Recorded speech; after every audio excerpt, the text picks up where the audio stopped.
Visa application form కోసం వెళ్ళినప్పుడు అక్కడ ఒక అధికారి ఫామ్ ఫిల్ చేస్తూ మీరేం చేస్తుంటారని అడిగాడు.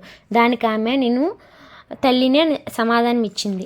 ఇక్కడ అధికారి కొంచెం అయోమయంగా చూస్తూ, ఇక్కడ తల్లి అన్న ఆప్షన్ లేదు మేడం, మీ వృత్తి ఏమిటి అని అడిగాడు. పిల్లల అభివృద్ధి అనే అంశంపై నేను రీసెర్చ్ స్కాలర్ని అని సమాధానం ఇచ్చింది ఆ గృహిణి. మరింత అయోమయంగా అధికారి చూస్తూ, మీరు రీసెర్చ్ ఎక్కడ చేస్తున్నారని ప్రశ్నించాడు. మా ఇంట్లో అని అన్నది ఆ తల్లి.